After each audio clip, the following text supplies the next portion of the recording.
donc on va commencer ce temps de conférence avec Eva Thomas. Merci beaucoup à toi d'être là avec nous. Eva Thomas, tu es la première personne qui a témoigné à visage découvert à la télévision en 1986 de l'inceste que tu avais subi de ton père. Tu as fait beaucoup de groupes de parole, des associations, tu as milité dans plein de différents milieux au niveau justice, éducation nationale. Donc tu as un long parcours qui est précieux pour moi en tout cas, ça m'a beaucoup apporté. Tu as écrit des livres, 2, et je vais te donner la parole parce que tu parleras beaucoup mieux que moi. Merci beaucoup. Alors bonjour à tous. J'ai eu un mal fou à écrire le texte pour aujourd'hui. Et comme j'y arrivais pas et que j'ai vu en rêve une image, j'ai fabriqué une œuvre plastique, parce qu'on peut le dire autrement qu'avec des mots. Alors c'est en lien avec les tentatives de suicide des victimes qui ne peuvent pas parler, qui se suicident, et la prescription, tous les interdits de la société qui nous empêchent d'être libres de parole, parce qu'on sait que la prescription existe toujours, qu'on peut toujours être attaqué en diffamation, que ça a déjà eu lieu et que ça pourrait recommencer. Donc c'est en lien avec ce bâillon de la société par rapport aux victimes d'inceste que j'ai fabriqué cet objet. Alors, j'ai fait quelque chose pour préparer ce texte que j'aurais pas dû faire. En fait, j'ai ressorti toutes mes conférences depuis 1986. Et c'était pas une chose à faire, je vous jure. Parce que ça m'a accablée. Je me suis dit, mais déjà, en 1987, je disais déjà ça. En 1990, je disais déjà ça. En 2000 aussi. Et j'étais désarmée. J'avais l'impression de ne plus avoir de mots, d'avoir tout dit, tout répété, des dizaines et des dizaines de fois, et qu'on n'entendait pas. Voilà, alors j'étais déprimée, et pour retrouver la pêche, j'ai fait cette œuvre qui dit la perte des mots, l'impression du silence qui revient, de l'interdiction de la société de parler de ces histoires-là, enfin tout ça. Et donc ça ne va pas être gai au départ, mais après ça va s'arranger. Donc je suis allée voir dans les... Vous savez, on avait une revue qui s'appelle Peau d'âne, et on a 4 ou 5 numéros qu'on conserve. Malheureusement, on n'en a plus beaucoup d'exemplaires. Et où les femmes pouvaient s'exprimer et les hommes qui avaient été agressés sexuellement. Alors je commence par un tout petit mot de Marthe qui en 1988 écrit plutôt, « Mon père m'a violée à 9 ans, quand désespéré, ne respirant que la souffrance, le dégoût, je n'ai pas le courage de me suicider. Quand la mort est positive et claire, quand la vie est négative et noire. » Bon, dans ce magazine, c'est plein de choses comme ça qui tournent autour de la mort et autour de l'inceste. Alors, il y en a une autre qui dit « Je tournais en rond, revivant l'inceste. Je butais sur une angoisse impossible à combattre. Superficiellement, j'étais très gaie, active et sportive, mais je portais en moi cachée une attraction d'autodestruction. Si je passais sur un pont, l'envie de sauter par-dessus le parapet me laissait dans un état semi-comateux. Saute, tu seras enfin libre. Je frôlais les voitures en rêvant qu'elles auraient un jour plus de détermination que moi, qu'elles me passeraient dessus. Tu seras enfin calme. » Voilà. Une autre qui dit « Angoissée, je suis là, je suis ailleurs, avec au creux de l'estomac la peur. Oui, j'ai peur. Et c'est comme si la mort rôdait autour de moi, comme si elle allait me faucher là, maintenant. Je la sens rôder autour de moi et je sens monter en moi la panique, le sentiment d'impuissance, que je vais être avalée, engloutie par cette mort. En retrouvant dans mes dossiers, j'ai retrouvé un texte qui traite de ce problème-là, enfin de la peur et l'attirance de se suicider, que j'ai jamais dit en public, parce que je le trouvais un peu trop fort. Mais j'ai décidé, comme vous êtes des gens formidables, ouverts, concernés, fragiles, j'espère que vous allez le supporter. Non, mais voilà. Mais c'est un cri du cœur. Alors je pense qu'entre cris du cœur, on se comprend. Comment être auteur de son histoire dans un pays qui vous l'interdit ? Être auteur de son histoire signifie pouvoir en faire le récit et assumer ce récit socialement. Incarner son récit.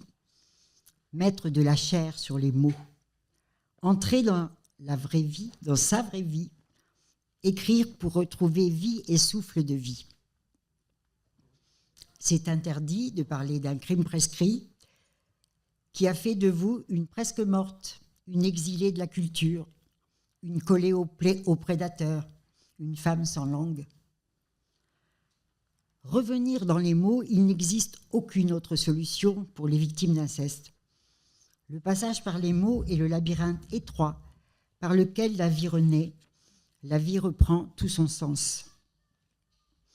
Les mots, pour dire la destruction, l'exil, l'incroyable solitude glacée où nous errons. Les mots demeurent le seul outil disponible et si souvent inaccessible pour rejoindre l'humanité qui vit. Ces mots seraient interdits en public parce qu'ils mettent en cause l'honneur de la famille, l'honneur du prédateur en question. Ces mots-là seraient recommandés uniquement dans le secret des cabinets de thérapeutes. Le secret, mettre le crime parfait au secret pour la paix sociale, pour la tranquillité de la société et surtout des prédateurs qui vont continuer leur sale besogne en toute impunité. Quel étrange fonctionnement d'une société qui protège une certaine paix sociale au lieu de protéger ses enfants. La justice est l'institution qui se charge de rendre justice aux victimes pour éviter la vengeance sauvage des citoyens entre eux. La justice, en effaçant le crime incestueux par la prescription, efface le droit d'exister de cette victime en refusant obstinément de l'entendre au moment où elle retrouve la mémoire du crime. La victime subit alors la répétition du meurtre psychique donné par le prédateur pendant le viol, mais avec la puissance de la foudre. Cet interdit me donne la rage au ventre, me met l'esprit en feu. Cet interdit, c'est la corde qui étrangle toutes celles qui se pendent après s'être battues une vie avec des mots qui n'étaient jamais assez justes pour dire cette souffrance impartageable, comme le disait Julie. Parce que la justice rendue correctement après un viol incestueux est ce qui rend sens aux mots. Sinon, les mots sont vécus comme des coquilles vides, inutiles par les victimes. Cet interdit provoque le vertige qui prend celle qui se jette d'un pont, d'une fenêtre, pour symboliser, exprimer avec le corps ce qui se balance dans le vide. Dire enfin la non-vie, l'existence barrée, biffée, déchirée, violée.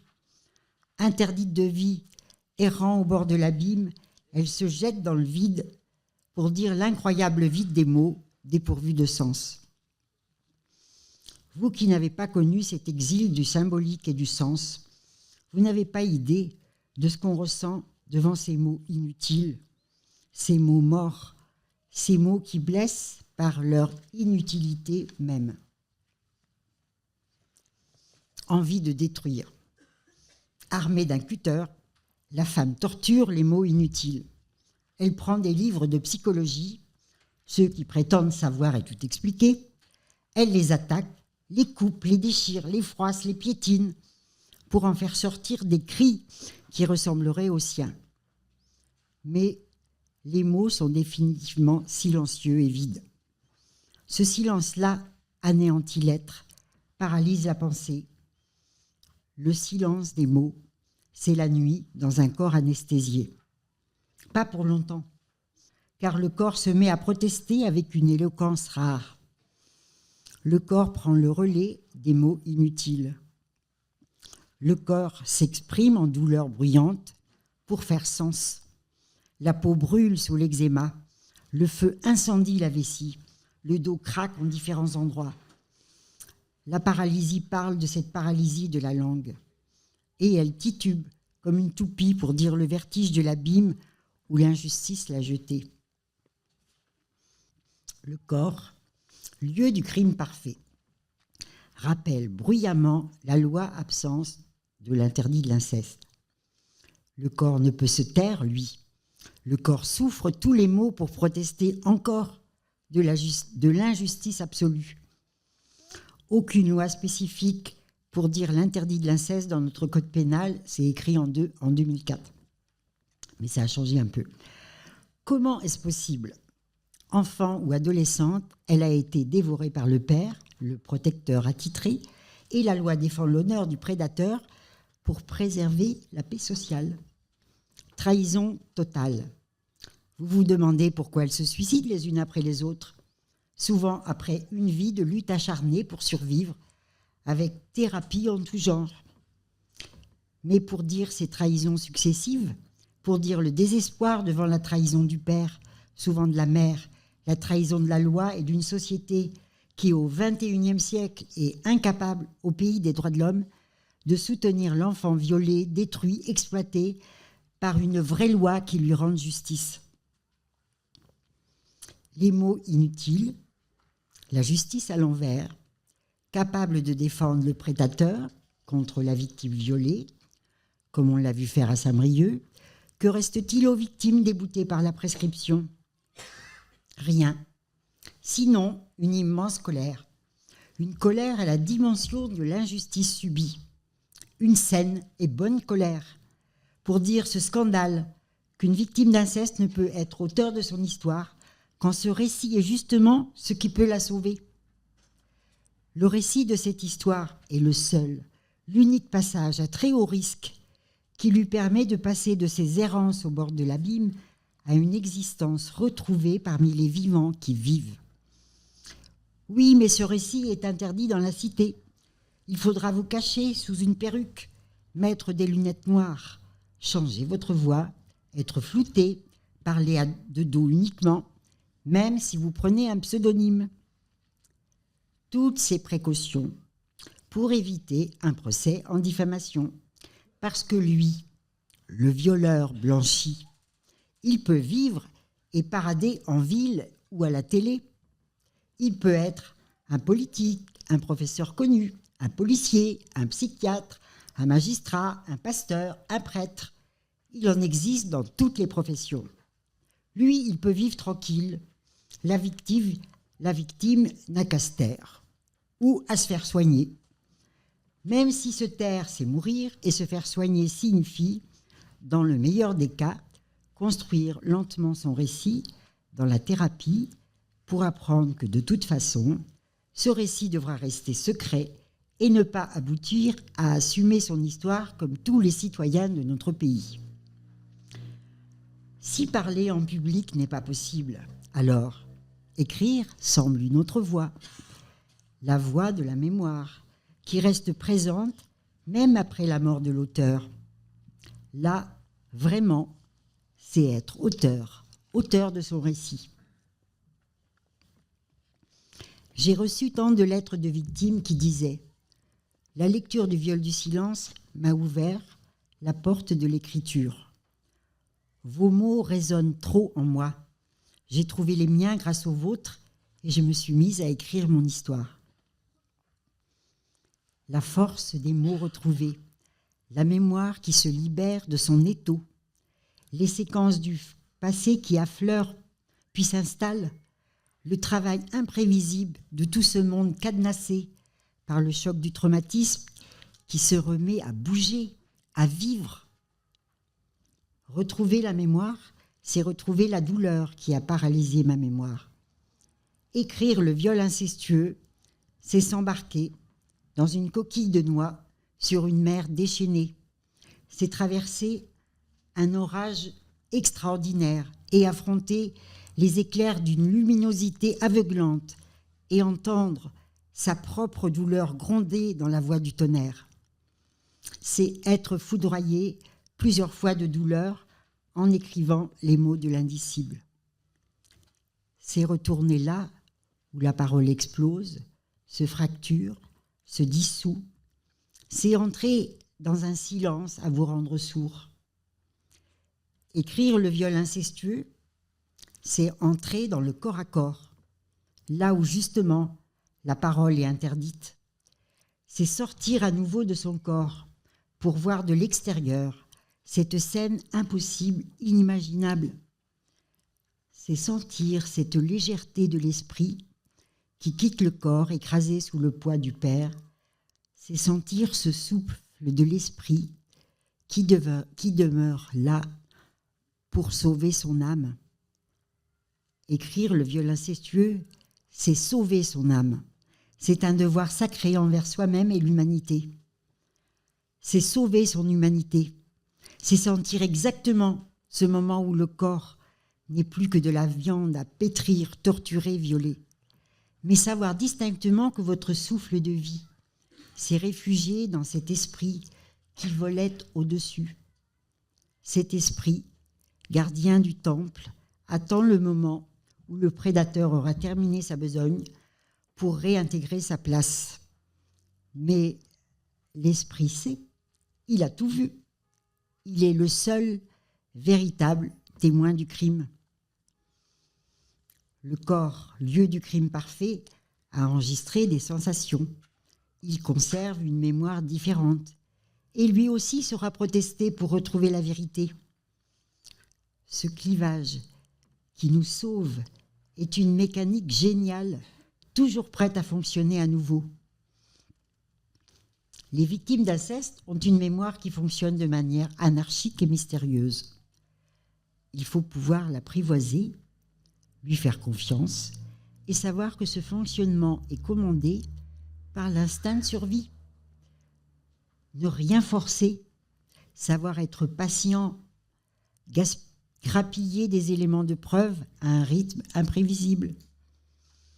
L'instinct de survie, pour moi, c'est un animal sauvage, doté d'une force et d'une prudence incroyables. Il sait ce que votre psychisme peut ou non supporter. C'est le guide pour un voyage initiatique, l'aventure d'une vie. Chacun trouve le moyen de fabriquer ses carnets de voyage. Il n'y a pas d'autre solution que d'inventer son chemin au pays du non-sens, de la non-existence. Même si l'obsession est de mettre des mots, de trouver les mots justes pour rejoindre les humains, pour se relier à la culture, pour s'enraciner quand on vous a déraciné. Par l'acte incestueux, le père se tue en tant que père. C'est un acte de défiliation qu'il commet. L'enfant tombe de l'arbre généalogique. Plus de place. Les victimes d'inceste deviennent souvent des obsessionnels de la place. Se situer dans la relation à l'autre, dans le travail, devient un problème exacerbé et génère parfois des comportements difficiles à comprendre. Comment exister quand vous êtes confondu, dissous, avalé par le prédateur qui devrait justement vous apprendre les limites, les frontières, le respect des limites du corps? Comment exister tout court après un viol incestueux? Quand elles ont cherché leur place sans jamais la trouver, elles ou ils se tuent pour dire qu'on les a tuées il y a bien longtemps. Quand la vraie parole n'est pas possible, il reste le meurtre du corps pour le dire. Alors ça, c'est une citation de Pierre Legendre que j'aime beaucoup, qui est psychanalyste et historien du droit. Le meurtre est à la fois mise en acte folle de l'enlacement incestueux et demande de séparation désespérée, agit dans et par la destruction. Qu'est-ce que le corps du suicidé? La parole du suicidé prononcée comme telle par une mise en acte. Cette idée du suicide demeure là comme une trousse de secours. Cette porte ouverte sur le vide qui vous aspire, cette porte demeure une consolation pour faire taire la souffrance quand elle vous étreint trop fort, qu'elle vous prend à la gorge, qu'elle vous somme d'avancer. Car le plus incroyable, c'est que la mémoire du corps est cet aiguillon qui vous torture pour avancer vers la vérité des faits. Vérité de ce que vous avez vécu, qui se révèle par flash, bribes, éclats. À vous de retrouver le fil pour reconstruire la logique du récit. Le corps souffre 1000 douleurs pour protester, encore et toujours, de l'injustice subie, du mal jamais reconnu par son auteur. La paix qu'on croit trouver sur certaines plages, espérant enfin la bataille terminée, cette paix demeure provisoire et éphémère. Il suffit d'un événement qui fasse écho et le corps invente une nouvelle somatisation pour nous obliger à faire encore un bout de chemin vers la dénonciation.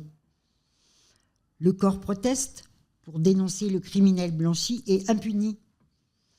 Le corps, lieu et témoin du crime impuni, continue de dire le mal en faisant mal pour que les victimes aillent jusqu'au bout de leur chemin de vérité. Mais protester publiquement est interdit dans la cité. Alors, elle se suicide de désespoir. Laisser perdurer ce massacre silencieux relève de la non-assistance à personne en danger et de la complicité collective avec les violeurs. Alors, mon récit est un récit qui dénonce cette attitude aberrante de notre société. Si la parole des victimes d'inceste était libérée, si le récit du crime était légal, autorisé, y aurait-il autant de suicides de l'inceste? Écrire le viol incestueux et le publier, c'est rejoindre l'humanité qui vit, je peux en témoigner. Se faire interdire la parole par les juges à cause de la prescription, c'est être envoyé en exil de l'humanité. De ça aussi, je peux témoigner. Quand Le sang des mots est paru en 1992, j'ai reçu à nouveau des appels et des lettres de victimes qui me disaient que ce livre-là était pour elles une vraie grille de reconnaissance. Enfin, elles pouvaient comprendre et appréhender les somatisations autrement et se relier à d'autres expériences. Écrire ce traumatisme, c'est un acte d'inscription à très haute efficacité symbolique, car c'est se relier directement à l'interdit de l'inceste qui vous fait entrer dans la culture. C'est le retour dans les liens sociaux et reprendre le sens de sa vie. La remettre dans le bon sens. Écrire pour retrouver un avenir et remettre le monde à l'endroit.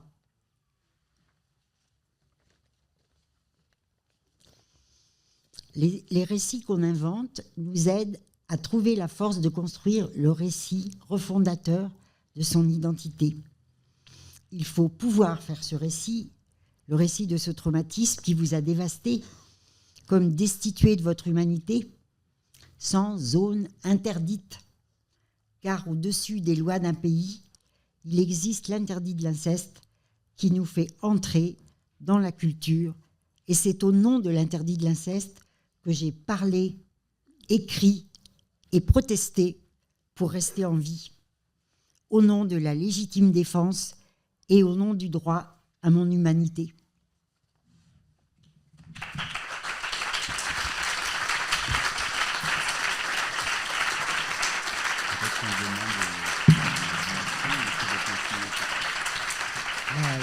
Non, je préfère continuer. Oui, non, mais ça va. On prend juste 2 secondes pour laisser arriver ça, parce qu'elle veut continuer tout de suite. Mais... Oui, vous avez un petit moment envie qu'on chante une chanson, par exemple. Même si je ne sais pas chanter.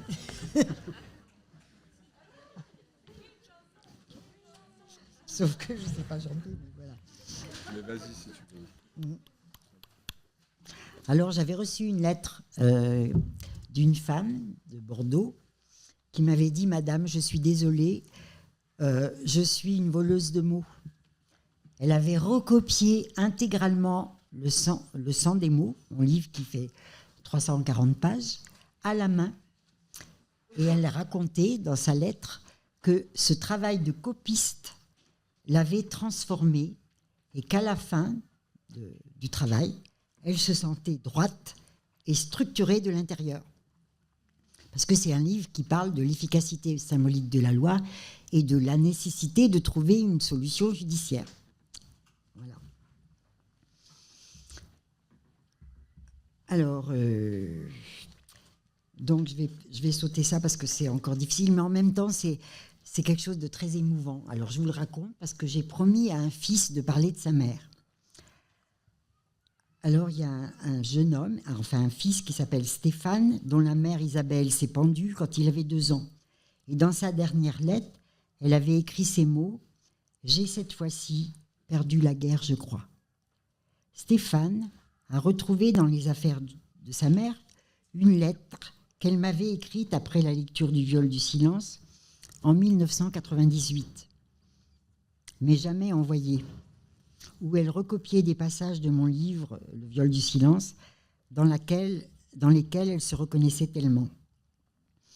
Et elle voulait que son témoignage soit utile pour participer à une résurrection collective de nos paroles.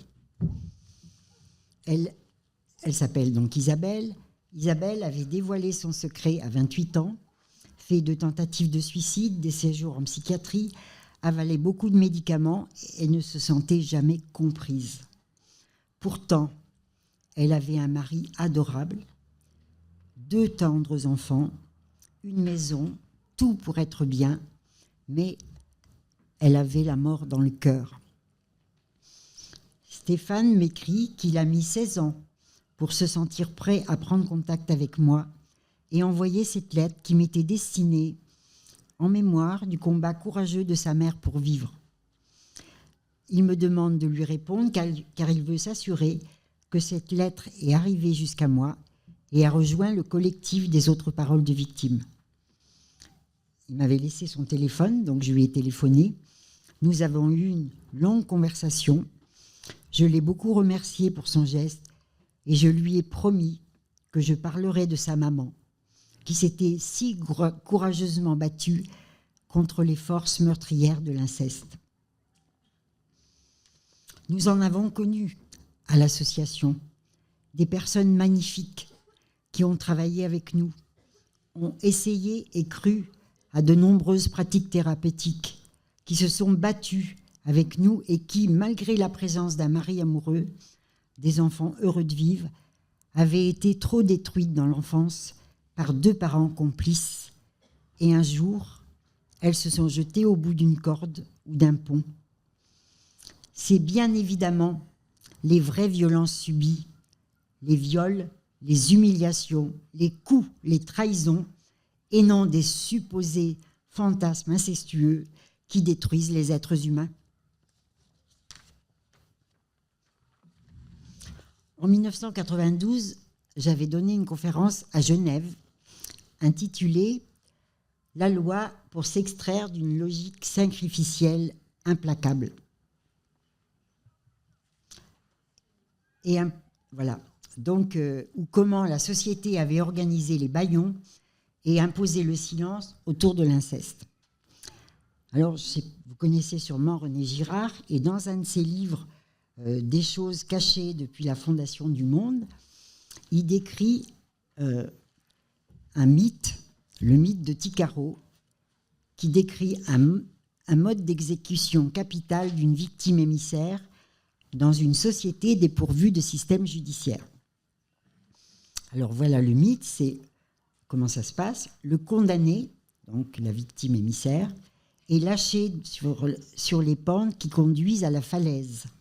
Et la communauté, rangée en arc de cercle, avance lentement, bloquant toute possibilité d'évasion, sauf bien entendu du côté du vide. 9 fois sur 10, la panique doit forcer le malheureux à se jeter lui-même dans le vide sans qu'il soit nécessaire de porter sur lui une main violente. Comme ça, personne ne se salit les mains, il n'y a pas de responsable. Cet exemple de meurtre rituel est une métaphore qui me semble juste pour exposer ce qui est arrivé à tant de victimes d'inceste à qui personne n'a rendu justice pour le crime subi, qui dérangent avec leur vérité explosive et qui, face à un consensus généralisé, deviennent victimes émissaires parce que le plus urgent pour la communauté, c'est de sauver le père, la famille et la tranquillité. Les victimes d'inceste se retrouvent acculées à sauter dans le vide, au bout du désespoir, devant les bâillons utilisés pour étouffer leurs cris, les mauvais traitements qu'elles subissent de la part de nombreux soignants, le harcèlement familial à les détruire si elles osent parler, et la porte fermée du palais de justice. Les victimes d'inceste sont prises dans une logique sacrificielle implacable, car la société avait mis en place des systèmes de camouflage de la faute du père qui ont parfaitement fonctionné depuis plus d'un siècle. Alors elles vont rencontrer 3 sacrificateurs. Le père, qui pille, anéantit, détruit l'identité de sa fille, l'avalant dans une confusion mortelle. À quoi sert le corps d'une petite fille violée dans l'économie familiale ? J'ai écrit ça dans le centre des mots et j'ai vu les vives réactions que produit cette question qu'il faut oser poser. Elle interroge la responsabilité des mères, des proches et parfois de professionnels. C'est une question terrifiante qu'il faut affronter sérieusement, car elle est au cœur même du problème économique de l'inceste. C'est le corps prostitué de l'enfant qui maintient toute la famille, véritable colmatage de l'ensemble. Enfant victime de la plus grande escroquerie qui soit, l'enfant croit avoir un père et une mère qu'il aime et se retrouve face à un père proxénète, une mère maquerelle. La société punit sévèrement le rapt des enfants, sauf quand le rapt se passe entre les murs de la maison familiale et quand la mère, pour garder son homme, lui donne ses propres enfants à dévorer. Le loup le plus dangereux n'est pas dans les bois, comme on le raconte dans les histoires. Il se cache dans le lit de la mère. Elles sont nombreuses, celles à qui la mère, une tante ou quelqu'un d'autre a dit un jour « Et surtout, il ne faut pas en parler, sinon ton père ira en prison, et qu'est-ce que nous deviendrons ?» Quand le droit d'exister a été ainsi détruit, sans aucune réparation juridique, c'est le corps sacrifié qui se met à protester par toutes sortes de somatisations particulièrement parlantes. Ce corps qui souffre pour énoncer l'interdit transgressé, parce que la bouche n'a plus rien à en dire, le bâillon scellé sous terreur dans l'enfance demeure d'une efficacité redoutable, parce que les mots ont perdu leur sens dans le « je t'aime » du père violeur. Mensonge absolu qui anéantit l'efficacité symbolique du langage de la victime. Elle n'a plus de mots pour dire le vide qui a remplacé son identité. Elle n'a plus d'existence propre. Elle est asservie, collée au désir du père, au point de le défendre et d'aimer son bourreau de père. Et quand, plus tard, elle essaie de dire l'origine de son mal, elle rencontre alors le 2e sacrificateur, le psychanalyste, qui veut sauver sa théorie du complexe d'Édipe, inventée justement par Freud pour ne pas voir et reconnaître la faute du père. En 1897, Freud a transformé la vérité de ses patientes hystériques qui disaient avoir été violées par leur père ou leur oncle en fantasmes incestueux.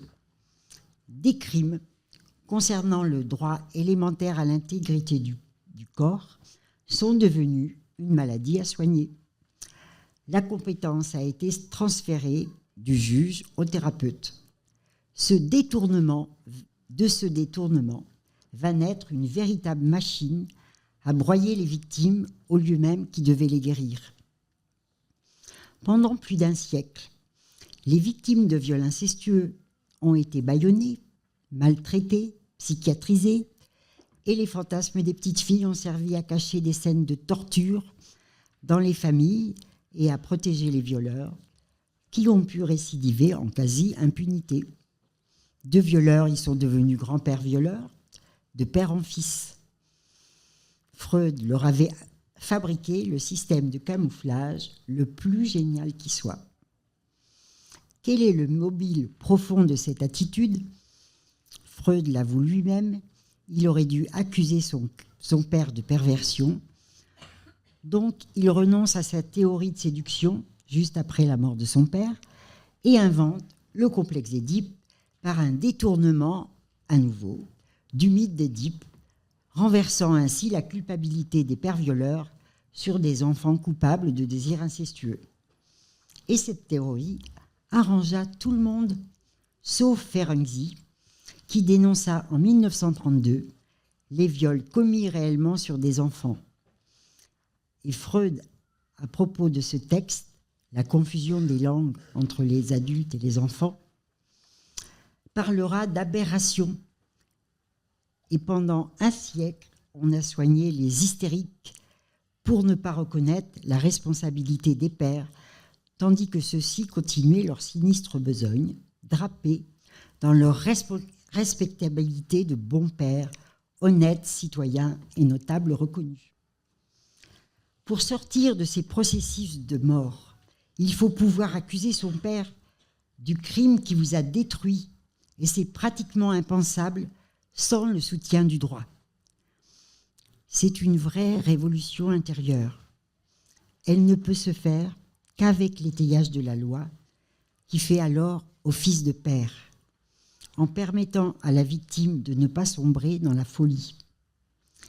Avec le soutien du droit, on peut sortir de l'identification à l'agresseur, se séparer du père au lieu de le comprendre, de le soigner, de le défendre en portant une culpabilité indue. Le seul moyen pour la victime de rester humaine et reliée à la loi est de porter la faute du père, de se sentir coupable pour lui, en véritable bouclier vivant, souffrant. Le corps de la victime qui somatise et s'autodétruit est une parole codée qui rappelle l'interdit et réclame justice. Et c'est la loi qui remet le monde à l'endroit quand tout est inversé. Sinon, son corps devient table de la loi. Pour la délivrer de cette tâche impossible, porter la loi dans son corps, il faut que des juges inscrivent la vérité du crime subi pour faire exister la loi en dehors d'elle et lui rendre une identité protégée et un corps sain. Mais elle est entrée dans le temps du trop tard, du non-droit, et le législateur devient alors le troisième sacrificateur. Le législateur qui a mis en place la prescription par sagesse pour sauver la tranquillité de la société. Mais la prescription appliquée à ce crime précis est une instance qui bâillonne les victimes, les dépossède du droit vital de dire « je », les déloge de leur place de sujet parlant et les condamne à porter la faute du père jusqu'à ce que mort s'en suive. Tout procès en diffamation où une victime d'inceste est accusée pour avoir dit la vérité de son histoire est une institution pour la rendre folle.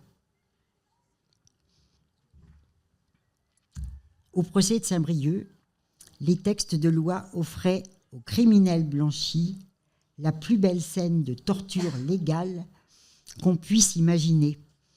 Jouissance absolue pour le pervers qui fait torturer sa fille par des juges. Ces articles de loi lui permettaient de manipuler les juges de la nation, et la cruauté mentale interdite par la loi était en action dans un tribunal au nom du droit français.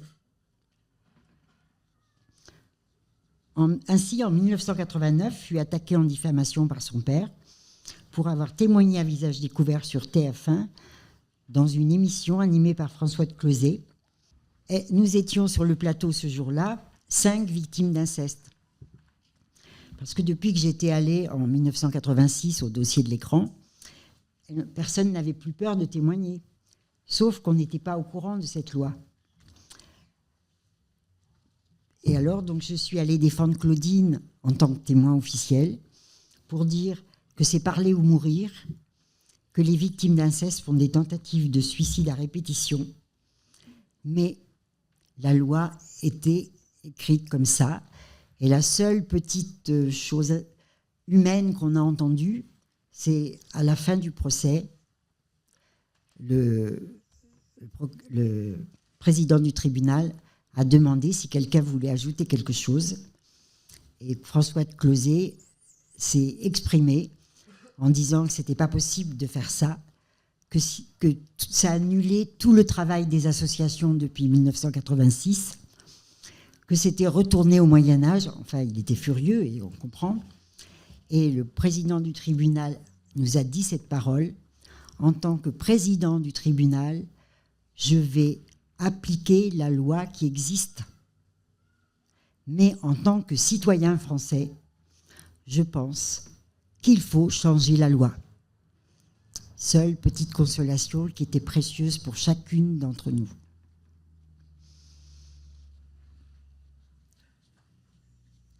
En fait, c'est tout. Et c'est dans les suites du procès, de ce procès qu'on a appelé le procès de la honte, qu'un amendement a été déposé par les socialistes qui permettait de reporter le temps de prescription de 10 ans pour un crime après la majorité des victimes, au lieu de 10 ans après les faits. Parce qu'évidemment, un enfant qui avait été violé à 6 ans, à 16 ans, c'était fini pour lui. En fait, il n'y avait jamais moyen de porter plainte. Donc, alors je reprends toujours autour du complexe d'Édipe, qui est une pure invention de Freud pour ne pas savoir donc la vérité. C'est une théorie perverse qui renverse la culpabilité et la faute sur l'enfant, dont il fait un pervers polymorphe, avec une sexualité sans doute dangereuse pour les adultes. Avec un peu de bon sens, on voit bien que ça ne tient pas la route. Et pourtant, cette théorie de déni et de camouflage a eu un très grand succès. Elle a infiltré toute la culture. Elle a pris un faux label scientifique. Elle est enseignée à l'université. Les psychologues sont formés, ou plutôt déformés, avec ce mensonge freudien. Ceux qui tentent de questionner cette théorie ou simplement de rappeler l'histoire de la construction dans la tête, de sa construction dans la tête de Freud, juste après la mort de son père pédocriminel notoire, qui avait agressé ses sœurs et son frère, tous ceux-là sont ostracisés. Marie Balmary, Jeffrey Masson, Alice Miller et plein de psychanalystes qui ont écrit dans ce livre, qui sont psychanalystes, pour déconstruire cette histoire du complexe d'Édipe. Donc, voilà ce qui s'est passé. Et donc, ils ont été complètement mis à l'écart. Et surtout, on a dit qu'ils n'avaient rien compris. Voilà. Et on a ostracisé surtout les bouquins. Et depuis, je peux vous dire que j'en ai trouvé au moins une dizaine écrits par des psychanalystes. qui démonte les mensonges de Freud. Si vous voulez, je vous donnerai les titres. Alors, pourquoi moi j'ai tenu bon en face de cette foule de sachants spécialisés, spécialistes labellisés? Eh bien, en remettant les choses à l'endroit dès 1987. Je disais partout, l'inceste, c'est pas une maladie, c'est un crime. C'est un problème de droit bafoué qui concerne la police et la justice. Et quand on m'invitait à des débats, souvent intitulés à l'époque « L'inceste, fantasme ou réalité ?», je disais « Ok, je viendrai, mais je veux être entouré d'un juge à gauche et d'un policier à droite pour être symboliquement entendu dans le cadre de la loi. » Pour sortir de la confusion collective des fantasmes des petites filles où nous conduisaient ces puissants psychanalystes de l'époque, il fallait rappeler l'interdit de l'inceste et la loi qui protège les victimes. À cette époque, le mot inceste était absent du code pénal. Et ce qui n'est pas nommé, ben, ça n'existe pas. Et à cette époque-là, ce qui a été interdit, c'était de le dire, c'était pas de le pratiquer. Ce que dit d'ailleurs Dorothée Ducy très bien. Alors, l'énergie nécessaire à cette guerre au mensonge, je la puisais où ? Eh bien, dans le groupe chaleureux et joyeux de l'association SOS Inceste. Vous n'imaginez pas à quel point ce fut pour nous, les victimes d'inceste, un véritable enracinement dans notre vérité, quand nous avons pu parler de nos histoires et réaliser ensemble que nous avions vécu les mêmes symptômes, fait les mêmes cauchemars, pris les mêmes chemins de survie. Alors nous nous sommes regardés et nous nous sommes dit, je me souviens, dans un grand éclat de rire, mais nous sommes juste normales. Nous avons résisté à un traumatisme mortifère et nous nous reconnaissions mutuellement dans nos ressources de résistance face à la destruction de notre identité. Après avoir été tellement maltraitées, traitées de folles, d'hystériques, de menteuses, tout à coup, nous pouvions nous croire en nos forces et en nos capacités de reconstruction. Alors, nos forces se sont démultipliées dans une joie et une sorte d'euphorie même, car après avoir traversé les déserts de solitude, nous étions un groupe de guerrières et non pas des victimes isolées et incomprises. De l'extérieur, on me voyait partout comme une victime d'inceste, et moi je me vivais comme une guerrière qui combattait le mensonge et l'hypocrisie de la société face à l'inceste. Très vite, à l'association, nos amis psy nous ont rejoints. Chantal Tiberghien, Françoise Bouilloux, le Centre des Buts de Chaumont, Pierre Sabourin, Martinis. Alors nous avons organisé à Grenoble des journées de rencontres où la parole était à égalité entre victimes et professionnels du soin et de la justice. Il y avait aussi des avocats avec nous. Ce qui était reconnu, c'est que les vrais spécialistes étaient ceux qui avaient vécu l'inceste et nous avons tenté de jeter des ponts pour trouver un langage commun. Et je peux vous dire que tous les soignants et les professionnels qui ont travaillé avec nous se sont transformés. Et après, on disait là où ils travaillaient qu'ils voyaient de l'inceste partout. Un peu ce que racontait hier Bruno Clavier. Mais voilà, ça s'est passé comme ça. Alors, ces journées de recherche ont duré pendant une trentaine d'années, en cooptant sans arrêt des nouveaux soignants. Catherine Bonnet, Jean-Paul Munier, Claude Ballier, enfin, il y en a beaucoup qui sont venus à ces journées. Tout ce travail de recherche collective, je l'ai raconté dans Le sang des mots, livre que j'ai écrit après avoir vécu un effondrement physique et psychique, d'avoir vu dans un tribunal français la justice à l'envers, alors que je croyais en la justice de mon pays, exactement comme on croit en Dieu. C'était le piton où j'étais accrochée au-dessus du vide et la foudre s'est abattue sur moi alors que je n'étais que le témoin de ce procès. En rentrant, je ne tenais plus debout. Mon cerveau était paralysé. Je ne pouvais plus ni penser, ni écrire. Alors, je me suis mise à lire des essais sur la barbarie pour vérifier que j'étais encore capable de comprendre des livres. Les paroles des victimes de la Shoah me rassuraient. Elles avaient résisté au pire, à une tentative de déshumanisation. Il me fallait inventer une solution judiciaire.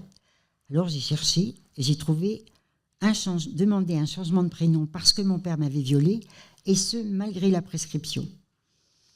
J'avais changé, comme beaucoup d'autres femmes, de prénom plusieurs fois pour marquer les différentes étapes de ma vie. Donc mes amis s'étaient habitués à cette identité errante. Mais je ne l'ai pas fait n'importe comment. J'ai réfléchi, lu et consulté différentes personnalités, dont Pierre Lejeune, et des procureurs de la République, des avocats, etc. Et donc, ma demande a été acceptée, enfin, il y a eu un jugement, et j'ai demandé à m'appeler Eva, celle qui parle. Hein. Et donc, ça a été absolument magique. Alors que je ne pouvais plus penser, que je ne pouvais plus écrire depuis presque un an après le procès de Saint-Brieuc, et que j'étais physiquement KO, puisque ma tension ne remontait pas, alors que j'avais rien. C'était juste mon corps qui protestait. Alors donc, on m'a donné un nouveau prénom.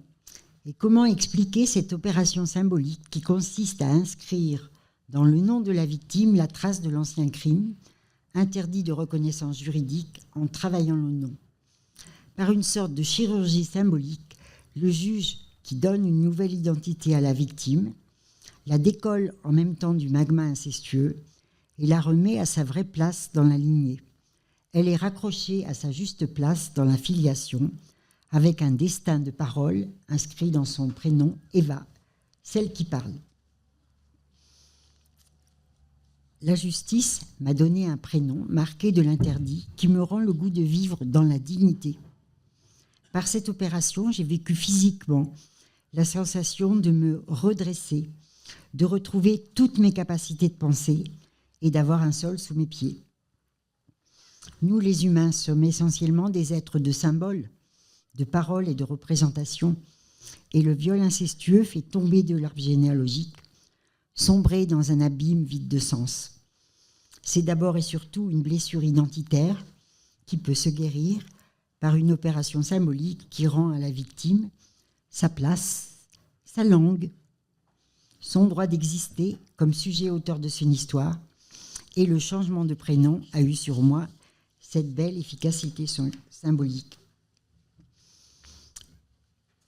Pierre Lejeune dit « Que fait un père qui viole son enfant ? Si ce n'est que d'annuler les liens de filiation. Il attaque le principe de la vie, l'institution qui fait entrer les humains dans la parole.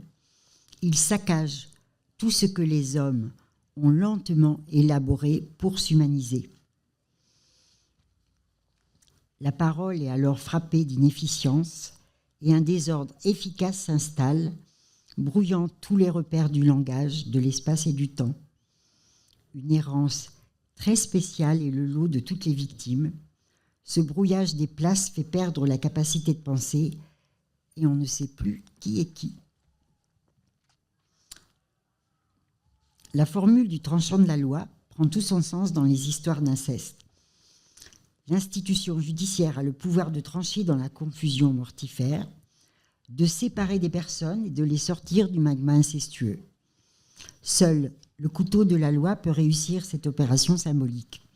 Ce qui est à restaurer, c'est la dignité, le sens des limites, le sens de l'interdit qui protège et la nécessité des règles de toute vie sociale. Cet aspect sacré du rituel restaure la dignité bafouée de l'enfant violé. Le corps d'un enfant, l'innocence d'un enfant, tout ce qu'il porte d'humanité en devenir est sacré. Pour le lui rendre, il faut une véritable cérémonie qui traduise la voix de la société. C'est là que se situe l'irremplaçable de l'institution judiciaire pour résoudre les problèmes d'inceste. Alors, le sens des mots revient et tout ce qui était confondu se sépare. La vie et la mort, la vérité et le mensonge, l'amour et la haine. Pour le coupable, c'est aussi reprendre une place de sujet en endossant la responsabilité pénale de ses actes. Il fait ce qu'il peut faire de plus réparateur pour sa fille. Il la libère de toute culpabilité. Maintenant, je vais vous dire quelque chose sur mon travail. J'étais rééducatrice en psychopédagogie dans les écoles, dans les RASED. Et ça m'a beaucoup servi. J'ai construit ma réflexion à partir de mon long combat pour vivre après l'inceste, avec le travail de recherche collective que nous avons fait à l'association. Mais aussi, je dois remercier des centaines d'enfants avec qui j'ai joué leurs histoires dans le cadre de mon travail de rééducatrice. J'ai été comédienne pour metteur en scène de 5 ans pendant 25 ans. Et ce travail m'a nourrie, portée vers ma propre créativité et aidé à inventer mon propre chemin de guérison. J'ai vu des centaines d'enfants se transformer juste en jouant leurs histoires avec moi dans un cadre très solide dont j'étais le garant, évidemment. Je les ai vus grandir, trouver leur place dans l'école, chercher des solutions à leurs difficultés grâce à la puissance de leur imaginaire. Ils jouaient presque toujours des histoires de pouvoir et de domination. On me donnait à moi le rôle du dominé, de l'enfant, et eux, ils prenaient tous les rôles d'adultes. Parents, instituteurs, policiers, etc. Et en faisant ce travail pendant tant d'années, j'ai pu constater à quel point l'enfant est un dominé absolu, livré à la folie des adultes. L'enfant est tout au bout des chaînes de domination de nos sociétés. Et là, je vais vous dire une petite histoire inventée par des enfants, parce qu'elle résume beaucoup de choses. Alors, il y avait 3 enfants de CE1 qui avaient 7-8 ans, 3 garçons, et on voulait écrire une histoire ensemble au tableau. Donc, on commence l'histoire. Donc, il y en a un qui commence et dit « Aujourd'hui, on va écrire l'histoire de l'homme le plus méchant du monde, qui s'appelait Hitler. » Alors, grâce à un magicien et à des soldats, ils ont réussi à le capturer et ils le mettent au fond des oubliettes d'un château gardé par une armée. Et la question se pose maintenant, comment on va le punir ? Alors, première réponse, on lui arrache les yeux et la langue. Après plusieurs propositions de cet ordre, une petite voix dit « Moi, j'ai une autre idée. » Je lui demande « Mais dis-nous ton idée ?»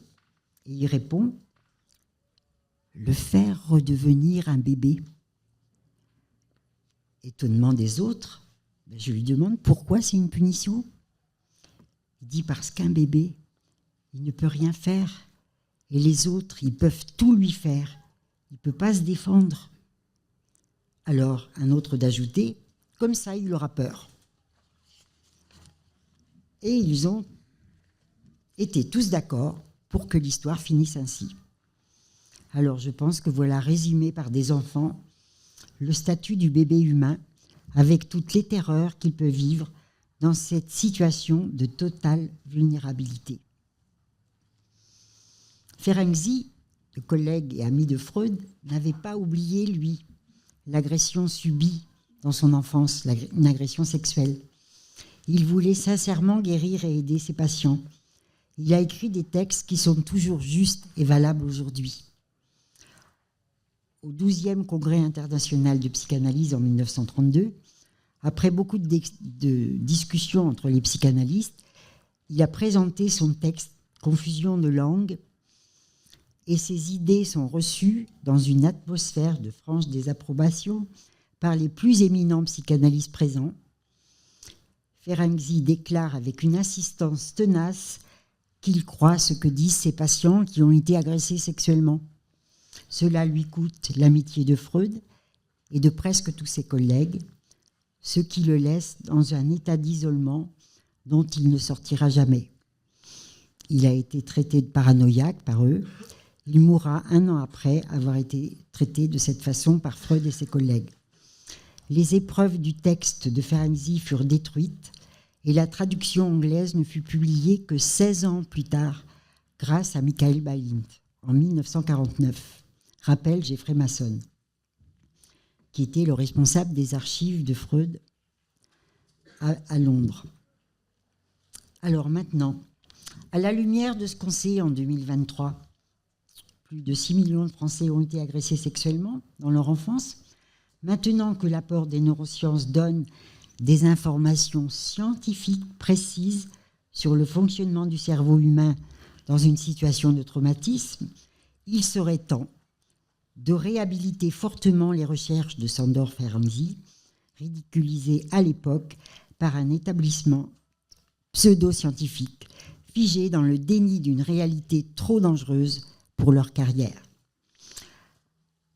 Je pense, moi, en tout cas, que la théorie freudienne du complexe d'Édipe porte une grande part de responsabilité dans la persistance du déni sociétal des violences incestueuses dans les familles, jusqu'à ce jour.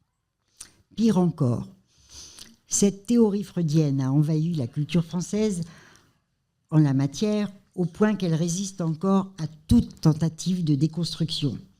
Tous ceux qui ont essayé ont été bannis de la communauté universitaire et psychanalytique.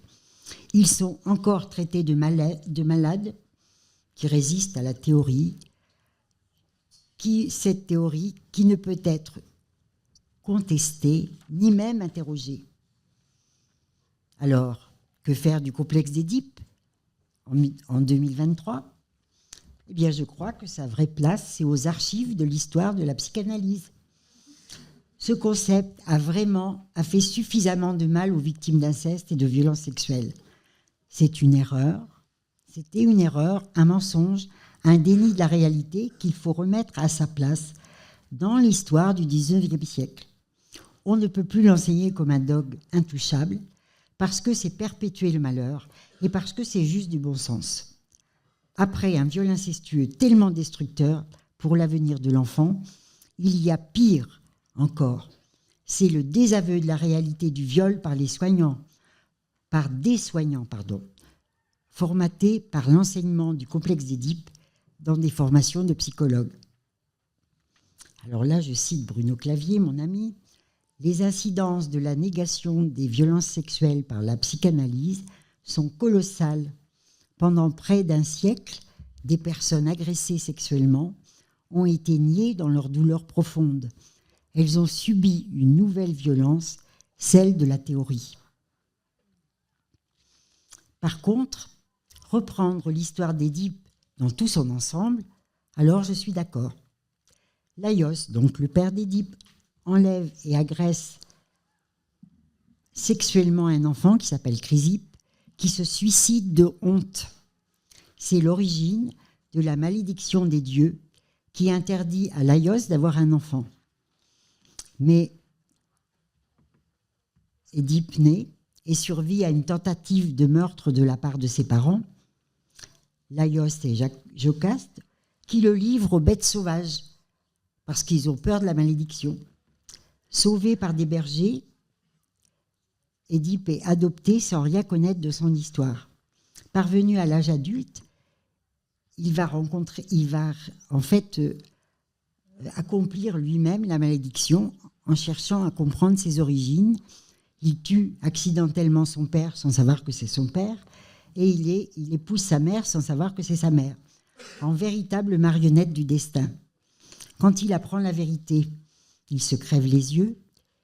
Ensuite, dans les générations d'après, il va maudire, il a eu 4 enfants, il va maudire ses 2 fils qui s'entretuent pour le pouvoir. Et il a 2 filles, Antigone et Ismène. Et Antigone, sa fille, sera murée vivante pour avoir donné une sépulture à son frère Polynice, sépulture qui avait été interdite par le roi Créon. Et Aimon, le fiancé d'Antigone et aussi le fils de Créon, se tue quand il sait qu'Antigone est enfermée jusqu'à la mort. Donc il se tue lui aussi, ainsi que sa mère, la femme de Créon, oui. Donc à la fin de la trilogie, si on compte les morts, ça fait 7 morts. 7 morts pour payer la faute du père Laios. Oedipe, ton histoire nous parle de la terrible répétition du malheur qui s'abat sur une lignée incestueuse et frappe des innocents de génération en génération. Comment ne pas penser à toutes ces histoires lues et entendues où l'inceste court d'une génération à l'autre, engendrant son lot de malheurs, de suicides, de maladies et de morts. Alors le mythe d'Oedipe nous parle aujourd'hui d'une bien autre façon qu'à Freud en 1897. Voilà, donc je pense que maintenant que nous sommes en 2023, maintenant que la Civise à laquelle je participe a travaillé plus de 2 ans à écouter les victimes dans 27 villes de France, et elle a été créée pour écouter les victimes. Donc dans chaque ville, il y a une publicité qui est faite et les personnes viennent raconter leur histoire devant les 2 co-présidents de la Civise qui écoutent chaque personne avec beaucoup de respect et de dignité. Et donc, dans toutes les villes, Édouard Durand dit qu'il y a au moins 1 ou 2 personnes de ma génération qui viennent dire qu'elles ont attendu toute leur vie une reconnaissance de quelqu'un de l'État qui écoute leur histoire. Parce que cette histoire-là concerne la société. Donc on a besoin d'être entendu dans la société avec notre histoire, en étant protégé, en n'étant pas en danger d'attaque, en diffamation, etc., quoi. Et ça a été extrêmement intéressant pour tout le monde. Bon, ils ont maintenant, je crois, 27 000 témoignages.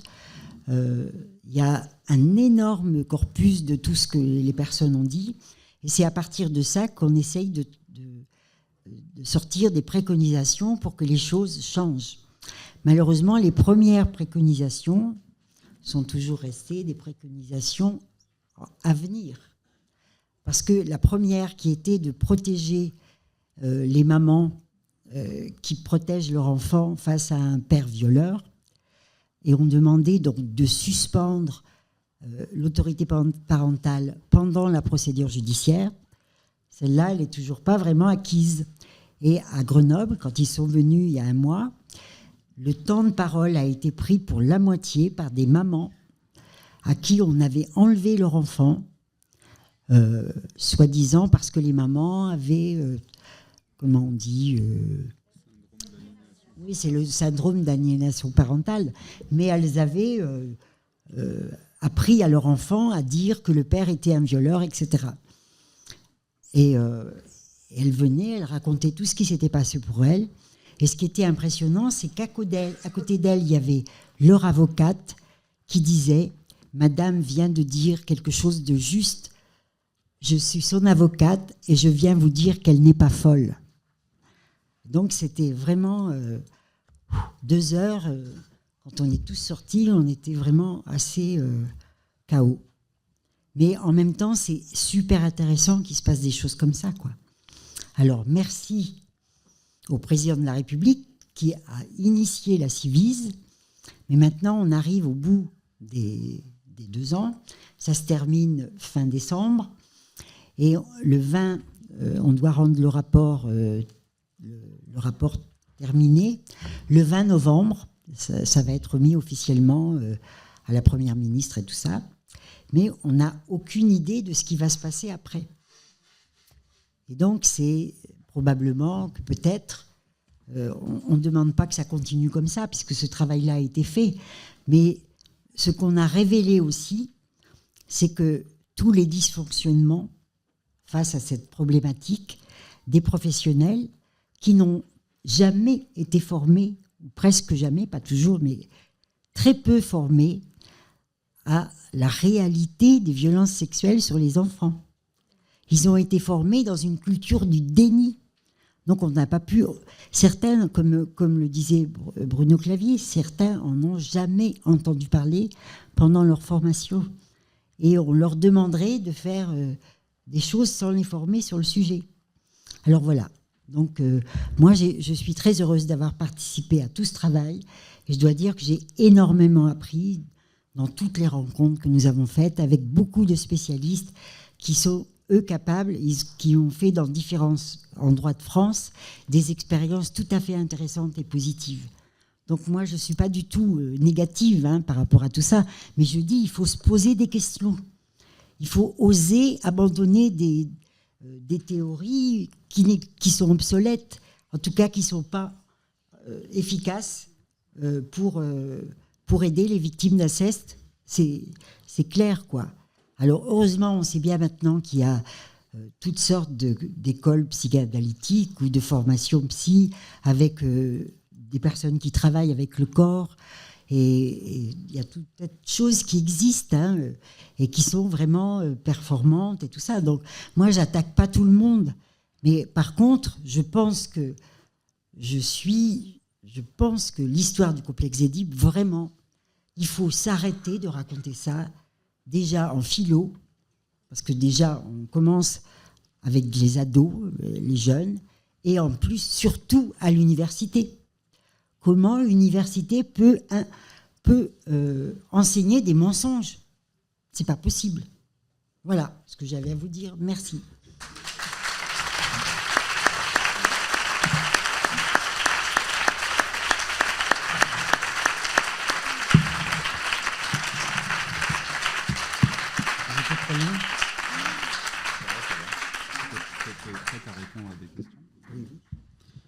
Merci Eva.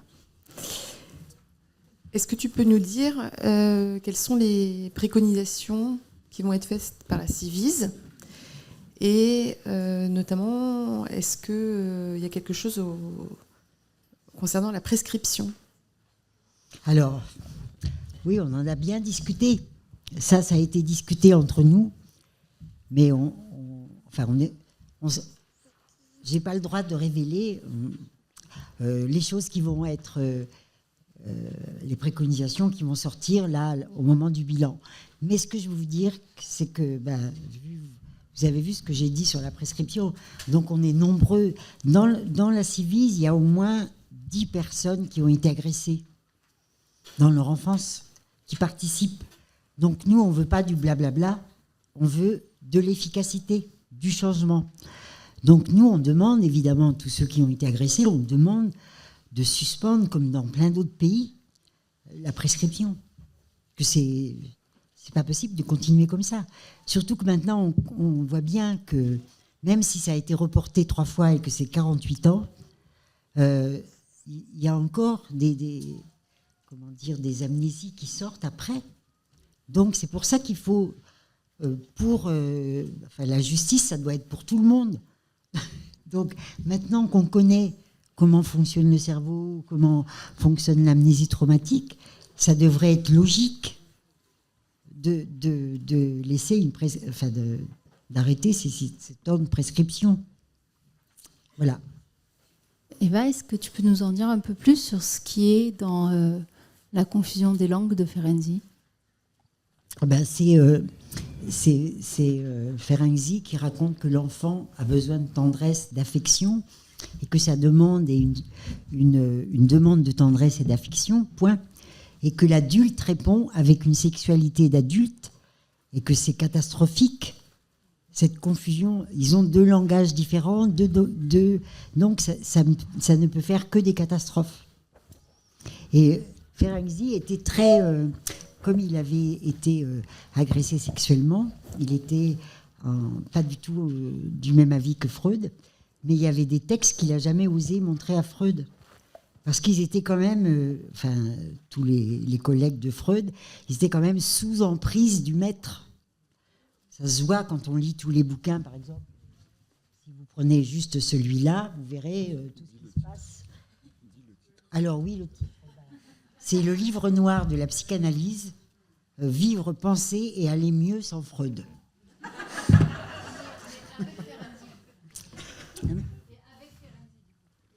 Oui, enfin, c'est-à-dire que, heureusement, en France, c'est surtout Pierre Sabourin qui a fait connaître les travaux de Ferenczi. Il a écrit sa biographie.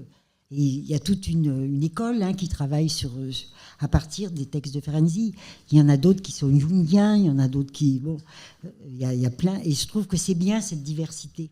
Enfin, moi, je suis pour la diversité.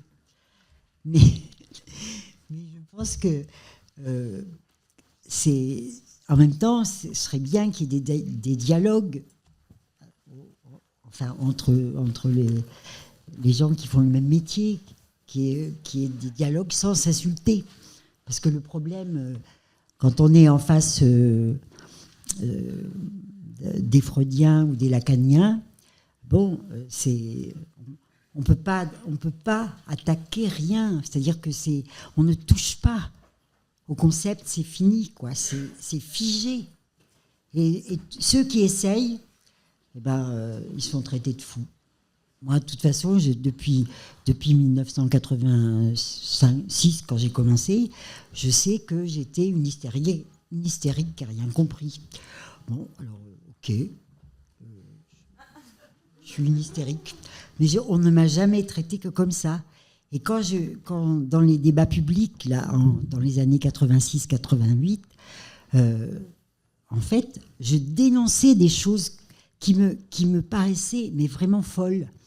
Et je me souviens, ils disaient que de toute façon, moi, ils m'ont dit à moi que je l'ai vécu ou que je l'ai rêvé, ça faisait les mêmes dégâts parce que pour eux, c'est la réalité psychique qui compte et pas la réalité réelle. Donc, un jour où j'étais à la tribune à côté d'un psychanalyste qui venait de dire ça, j'ai demandé la parole et j'ai dit, monsieur, écoutez bien ce que vous venez de dire. Que vous soyez tombé du 5e étage ou que vous l'ayez rêvé, ça fait les mêmes dégâts. Vous créez de la confusion pour nous rendre folles. Mais qui est fou? Alors, résultat, silence profond. Et on a enchaîné sur autre chose. Comme si j'avais rien dit. Ça s'appelle du déni collectif. Bon. Mais j'ai continué de faire la peste. Qui pose des questions qui dérangent. Parce que pour moi, c'est insupportable. Donc, quand je suis scandalisée, je le dis. Oui, bonjour. Je trouve hyper intéressant de modifier les questions de temps pour pouvoir déclarer... Excusez-moi, j'ai perdu le mot. La prescription, merci. Par contre, je me pose une question qui me semble hyper importante, c'est qu'est-ce qu'on va faire si on modifie la prescription, qu'on peut tous et toutes porter plainte sur nos agresseurs? On va mettre les gens où? Dans quel endroit? Si on parle des prisons, pour moi, c'est un grave problème. Parce que ça ne soigne pas la prison et les agresseurs, agresseuses... sont pas des personnes, sont pas des monstres, ce sont des personnes qui font partie de notre société et qu'il faudrait soigner. Pour moi, il faut trouver une manière de soigner le problème de notre société et pas mettre tout le monde en prison. C'est une question très, très importante, effectivement. Dans certains pays, si les agresseurs acceptent des soins, par exemple au Canada, ça se passe comme ça. Moi, j'étais allée déjà en 87 dans une prison à Montréal, l'Institut Pinel, où on soignait les violeurs de façon très intensive, avec des techniques un peu plus ou moins comportementales. Et quand je suis allée, donc, parce qu'à cette époque-là, il ne se passait rien en France, donc on s'était dit avec quelqu'un du Centre des buts de Chaumont, on est allé faire un voyage d'études. Et donc, moi, je me suis retrouvée, le psychiatre qui s'occupait de cette prison où les gens, parce qu'ils étaient en prison, mais ils étaient soignés. Et donc, je me suis retrouvée en face d'un violeur qui avait fait une tentative de meurtre sur une femme et tout. Et c'est pas le psychiatre qui me répondait, c'était l'homme qui était qui était en soins. Et il m'avait dit, vous pouvez lui poser toutes les questions que vous voulez, ça fait partie de sa guérison. Il faut qu'il explique son histoire et tout ça. Et donc, je me suis retrouvée en face de lui et c'était super intéressant de discuter avec lui, quoi. Et il a expliqué que c'était tellement douloureux pour eux de faire ce chemin thérapeutique que parfois, les uns après les autres, ils demandaient retourner dans la prison normale pour souffler un peu. Et après, ils revenaient. Et en tout cas, il n'y avait pas de récidive après ces soins quand ils passaient par l'Institut Pinel. Donc, il y a sûrement des choses à inventer, mais je pense que quand même, il faut une sanction légale. On ne peut pas échapper à ça. Mais est-ce que la sanction, c'est 10 ans de prison? Moi, je ne crois pas. Moi non plus, je ne crois pas que ce soit forcément... mais par contre, soigner des gens... mais en fait, soigner des agresseurs qui reconnaissent... Parce que ceux qui sont en prison, ils n'ont pas tous reconnu, mais quand même, ils ont déjà fait un trajet avec la procédure judiciaire. Je crois qu'il faut d'abord la procédure judiciaire et après peut-être inventer des choses. On est créatifs, tous les humains. Donc on peut inventer des choses, mais qui soient dans le légal, qui soient dans le cadre de l'institution judiciaire. On a beaucoup travaillé à SOS Inceste avec Claude Ballier, qui était le psychiatre de la prison de Vars, qui est juste à côté de Grenoble. Et on a des victimes volontaires de SOS Inceste ont travaillé avec l'équipe qui soignait les agresseurs. Bon, un peu, c'est pas comme la justice restaurative, mais c'était intéressant pour nous de comprendre quels sont les mécanismes qui font qu'ils ont fait cet acte interdit et tout ça. Parce que, je sais pas, pour celles qui ont vécu des violences incestueuses, par leur père en particulier, c'est très compliqué après de aimer, haïr. On est ballotté entre plein de sentiments contradictoires et il faut un long chemin pour essayer de comprendre pourquoi, comment ça s'est passé, quoi. Et moi, je sais pas, j'ai vécu ce trajet-là et comme moi, j'ai pris à témoin la France entière en allant au dossier de l'écran. Donc après, j'ai discuté, j'ai 5 frères et sœurs, j'ai discuté avec chacun de mes frères et sœurs pour savoir après comment ils avaient supporté ce que j'avais fait, de dire que leur père était un criminel à la télévision. Donc c'était intéressant et j'ai gardé beaucoup d'échanges avec mes frères et sœurs tout le temps parce que ça me semblait important. Et en fait, ce qui s'est passé pour ce qui concerne notre père, moi j'ai beaucoup posé de questions à mon père sur son propre père. J'ai beaucoup interrogé toute la famille et tout ça. J'ai été une sorte de Sherlock Holmes dans ma famille. Et en fait, j'ai compris que probablement mon père, d'ailleurs c'est Claude Ballier qui m'avait dit, il ressemble pas au prototype de ceux qu'on voit d'habitude, les pervers qui renient et tout ça. Déjà, il a accepté de m'envoyer une lettre d'aveu où il me demandait pardon. Et donc un jour où j'étais toute seule avec lui, je lui ai demandé, je lui ai dit, papa, j'ai jamais entendu parler de ton père. Il était mort quand je suis née. Est-ce que tu peux me parler de ton père? Qui c'était cet homme-là? Personne n'en parle jamais. Alors il y a eu un grand silence. Il avait le dos tourné. Un silence qui a duré, je ne sais pas le nombre de secondes, mais ça a duré. Et tout d'un coup, il a dit, en colère, « Oh, de toute façon, quelqu'un de pas bien intéressant. » Donc, on s'est dit, on va continuer l'enquête. Et comme mes deux parents sont du même village, j'ai interviewé mes tantes, les sœurs de maman, et qui ont dit que c'était effectivement, il était tisserand. C'était ma grand-mère qui avait 9 enfants qui travaillaient. Et lui, il allait beaucoup à la pêche et à la chasse, qu'il était très arrogant, qu'il était pas du tout sympathique. Enfin bon, voilà, une sorte de patriarche, quoi. Et alors après, on a décidé d'en parler avec tous nos frères et sœurs. Et à un anniversaire, on était tous présents, l'année dernière, il n'y a pas longtemps.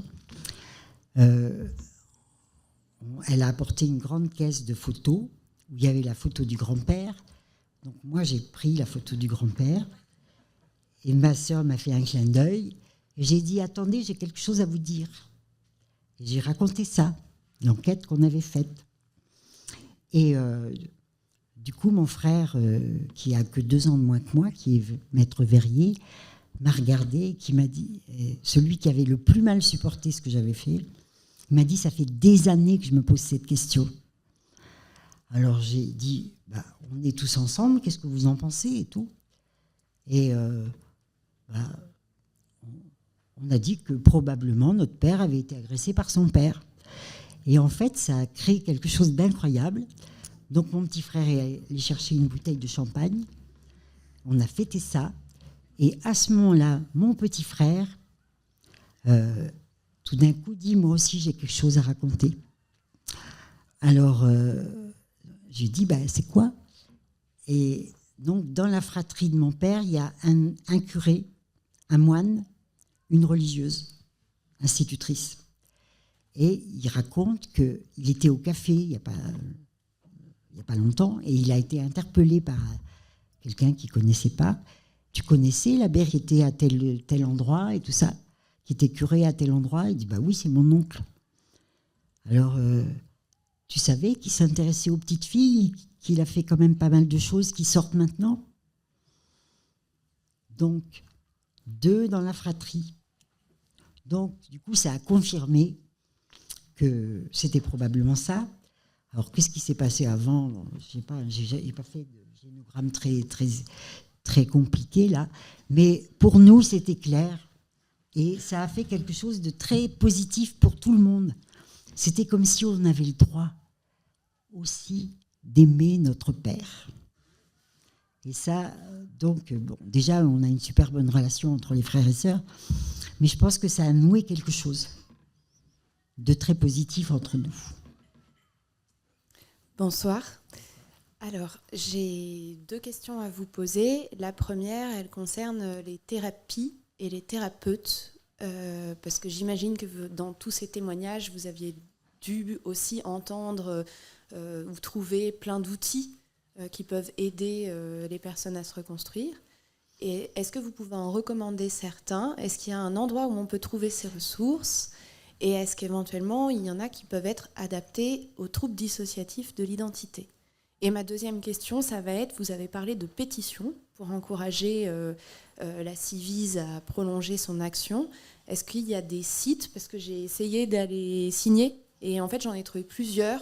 Oui, il y en a plusieurs. Voilà, alors est-ce qu'il y en a un que vous recommandez ou pas? pas? Non, je ne sais pas. Je crois que nous, comme on est de la Civise, on ne peut pas faire de la pétition pour que ça continue. Donc, on préfère que ça vienne des citoyens. Merci. Et alors, pour les thérapeutes à recommander, c'est un peu ce que disait Bruno Clavier hier. Hein. C'est très difficile. On n'arrête pas l'association, enfin, ils n'arrêtent pas parce que j'y suis plus régulièrement, d'avoir cette demande-là. Est-ce que vous connaissez un psychothérapeute sérieux, quelqu'un qui va m'écouter? Parce que il y a des gens extraordinaires. J'ai plein d'amis qui sont psy. Et j'en ai toujours eu. Mais il y a aussi des gens qui font n'importe quoi. Alors, ça, c'est 2023. Hein, ça s'est passé il y a un mois. Une femme me reconnaît dans la rue et me dit je veux vous parler. Elle me dit ça. Elle me raconte une histoire. Elle dit je suis en psychothérapie chez un psy et j'ai été violée par mon père. Donc, j'ai dit j'ai été violée par mon père. Et il s'est redressé en disant « Je vous interdis de prononcer ce mot ici. Ce n'est pas le lieu. » Encore maintenant. Donc, c'est... Je ne sais pas, faites le ménage. Je ne sais pas comment dire. On va prendre une dernière question parce qu'il y a à 20h une autre conférence de Jean-Pierre Roup et il faut manger entre les deux conférences, le repas est prêt. Donc là, il y a Boudou qui va poser une question ou intervenir, je ne sais pas, mais après, on arrêtera. Désolé pour toutes les autres. Elle est là toute la semaine. Oui. Du coup, c'est juste pour rebondir un peu sur l'intervention d'avant, plutôt, sur les prisons, parce que c'est le truc qui m'intéresse. Moi, je suis ultra d'accord avec le fait qu'on ait besoin de reconnaissance, mais c'est vrai que pour certaines, la justice, ça va être une méga arme et quelque chose pour se reconstruire. Je veux quand même dire que pour d'autres, il y a d'autres voies. Et que, bon, pour moi, déjà, la justice et l'institution judiciaire, c'est vraiment pas pareil. Pour moi, l'institution judiciaire ne rend pas justice, ou vraiment trop rarement, pour que ce soit une institution vraiment juste.